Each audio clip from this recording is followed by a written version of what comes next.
My channel here over at Subscribe Star. Thanks everyone over there. So Lauren Southern, welcome to Mao's China.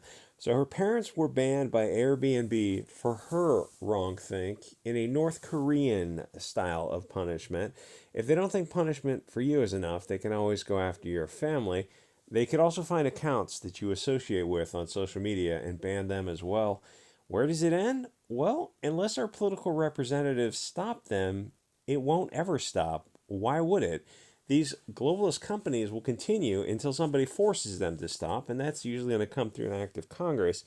Apparently, being a nationalist means that you are far right, but nationalism used to be the default on the left and the right.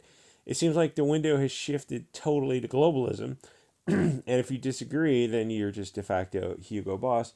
And Airbnb came out and said, "Oh, it was we checked your appeal. Her parents got banned, right? Sent her a letter. They go, we checked your appeal, and we have made a mistake." Her parents never sent in an appeal. They're just CYA because they got some attention focused on them. Laura Southern is a filmmaker. She did a movie about the anti-white violence in South Africa, how that country is slowly falling into a nightmare of violence and crumbling infrastructure. Hey, enjoy those rolling blackouts. You're like, why do we have rolling blackouts? We have all the infrastructure we need. Oh, you're not maintaining the infrastructure we need, are you? No. Why are the roads getting worse? Why is everything just falling? Oh, the government is just stealing the money and probably funneling it off into their gated communities and mansions. So all that sounds familiar if you remember Rhodesia. Remember Rhodesia? Or, sorry, Zimbabwe. They kicked the farmers out and promptly the country went to hell. Then they had to ask the UN for help, and then finally they just begged the farmers to come back. And the same thing is on its way to happening in South Africa. When that happens, like when people start getting hungry, it's probably about 5 years away. There is already some Africans now, South Africans now, who are asking, can we just go back to the way things work? Because those people were really good at running things. I guess that's probably not popular to say, though. So she also did YouTube news from a center right perspective, and for that she got kicked off platforms, debanked, banned from rentals like Airbnb, among others. All because center right views are haram when Canada is controlled by Schwab and America is controlled by Voldemort, or he who must not be named. So she's in Canada, I think, now, but the concept is, oh, and I think she's banned from several European countries. But the concept is the same over here as what is happening in Europe as well, which begs the question: well, why don't our representatives pass laws protecting us from discrimination from billion-dollar businesses? Don't they value free speech? Well, that's an interesting question. Doesn't it seem like these countries are actually run by corporations, not by we the people? If a tech company, a bank, or these huge businesses can ban you from necessary parts of life in the very tech advanced first world, then the people don't run their countries. These NGOs have just turned the nations into economic zone run by these commercial interests. Why are we slaves to big businesses? We didn't vote for these people and we can't vote them out of office. Why not simply pass laws to protect free speech and end $1 billion businesses from banning somebody or their family based on political discrimination? Doesn't that have a chilling effect on free speech? If only right wing people are getting banned, when then won't that shift control the narrative to the left? Why on earth would we allow these monster companies to have this much power over us? Does the West value free speech over a $1 billion company? Because I value personal liberty and free speech much more so over the right of a $1 billion corporation. Yes, I'm willing to say if there's a balance of power, it has to lie with liberty for the people.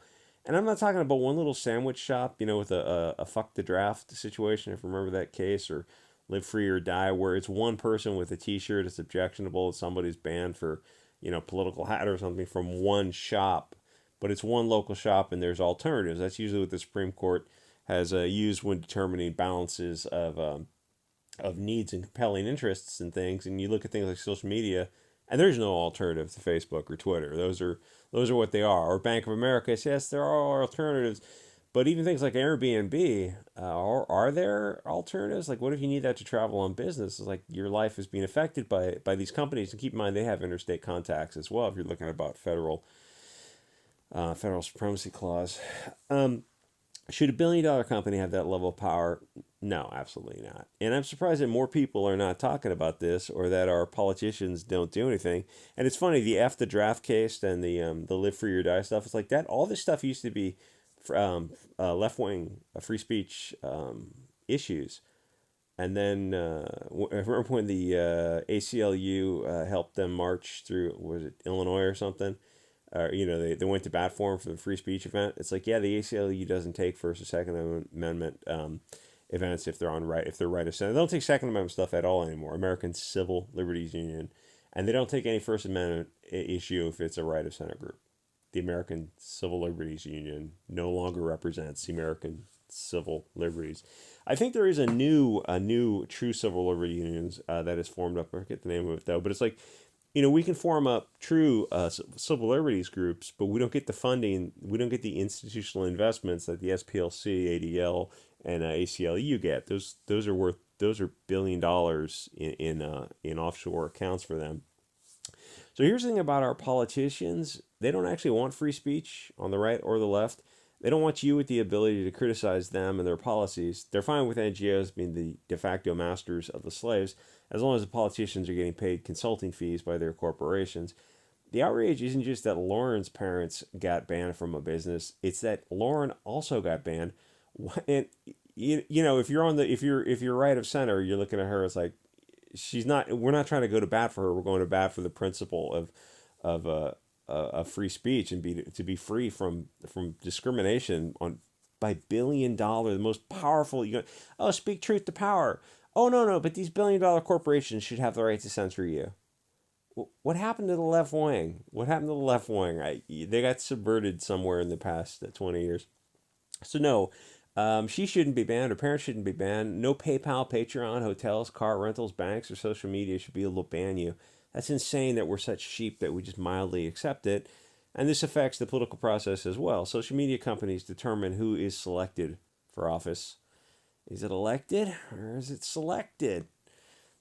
If you're a little bit more cynical, you start to realize, it is a winnowing down process. That's the joke, is they're selected, not elected so much. Every once in a while, someone will slip through the cracks. I'll give you that. The thing is, if you're not allowed to campaign on Twitter, Facebook, my Facebook, Instagram, or all the others, Reddit, Pinterest, whatever had the biggest social media footprints, you're not getting elected. And the other thing is, you look 2016, there was like 10,000 channels that helped Trump get elected in 2016. Alex Jones is just one of them. Thousands of other channels. They all got kicked off of social media. Almost all of them got kicked off. There's like a dozen remaining out of 10,000 that YouTube openly said, yeah, we kicked off tens of thousands of right of center channels that helped Trump. They didn't say that helped Trump get elected, but that was what happened. They helped Trump get elected, and we didn't. Google decided we never wanted that to happen again. I mean, the voice of the people, the Vox Populi. What about what about the people who wanted Trump to get elected? So they had to start a grassroots social media. Oh yeah. But you don't control grassroots, and you don't have any constitutional rights to social media. I mean, so Google just decided to kick off almost everyone who helped Trump get elected. There's like a dozen: Mark Dice, Paul Joseph Watson. There's a few, Louder with Crowder, who are just like, those channels are just barely hanging on to YouTube. But everyone else got kicked off. And what happened in 2020? Oh, someone else got elected because of Google's machinations. Oh, wait. So if Google's a free speech platform, if they didn't change their toss from 2016 to 2020, he probably would have got elected again, and that probably would have been the voice of the people. He's what they wanted. But so Google selected the president, and because of Google and the other social media, like Facebook as well, or Meta, you got Biden in office. They selected the president. I mean, that's literally what happened. If you have a counter argument, they didn't affect it that much. I mean, you can look at the numbers and go, they did affect it. They selected, were ruled over at the time with whoever was in control of Twitter at the time, and the Meta Corporation. So Trump got elected, then kicked from social media. Congress hasn't done anything about guaranteeing us free speech online. Doesn't that seem weird that he got kicked whenever? I forget what year he got kicked, but nobody did anything about that to try to guarantee us some rights. They just kind of let that slide. And so what's to stop it from happening again? Oh, I don't know. Okay, why are we paying you? Why are we paying you $200,000 a year? So it seems critically important to me that we have these protections, but Congress is apparently fine with big tech controlling elections. On a related note, 10 minutes. You know what? There's an issue in Florida about HB 269. I'll skip that. You can check it out. So right now, center right people are banned from banks, payment processors, social media, gyms, car rentals, hotels, Airbnbs, and whatever else that once you're entered into a system. What's happening is they're slowly being squeezed out of life in the tech-based first world, including Laura Tower from Tyler's Teas was debanked over in England. Where if you're an English nationalist in England, you will get kicked out of, I don't know what you call this. I don't know what you call this. So you're kicked out of banks and social media and deplatformed. It's like you're made to be not able to function in a very tech based first world if you're an English nationalist in England or in America too, where the media has so carefully crafted the narrative that if you're an American nationalist in America or England in England or French in French, oh, you're a Hugo Boss.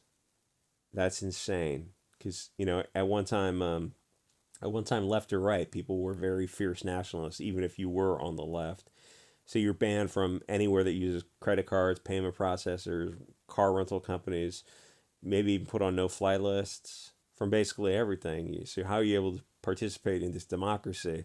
This is the democracy that people are fighting so hard to protect? They say they want a great reset, but not in the way that Schwab means. Don't Fed post in the comments. So you can't bank, travel, use the internet, or participate in modern life, all because these billion-dollar businesses have decided that your center-right views are hate speech and left-wing views are fine. As someone points out, did Epstein, Weinstein, or Ghislaine Maxwell's family get banned from banks, rental companies, payment processors? Does it seem a little bit obvious that this is meant to pressure people on the right to shut them up and be good little cattle? When Weinstein went to jail, did his wife, did his kids get banned from Airbnb or rentals or anything else? Oh, no, they didn't.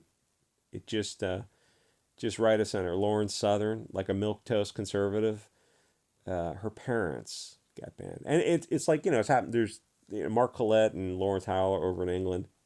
Oh, but the media calls them these names. Go, yeah, but are they? And even if they were, should that mean that $1 billion company should be able to silence them because they're, I don't know, I think they're both English nationalists in England? I mean, like, what's the trust for the media and what's the trust for these like politicians now? It's like it's got to be never then lower.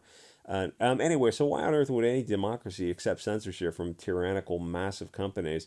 So de facto, we're actually ruled by globalist NGOs who've been pushing to have their corporations get representation at the United Nations as equivalent voting blocks to countries. There was this 4P meeting where they were seeking legislative power instead of the normal way, which is being under the power of the people exercised via our representatives, which whether you're on the left and the right, your representatives aren't representing you. They're representing some other interests, both on the left and the right.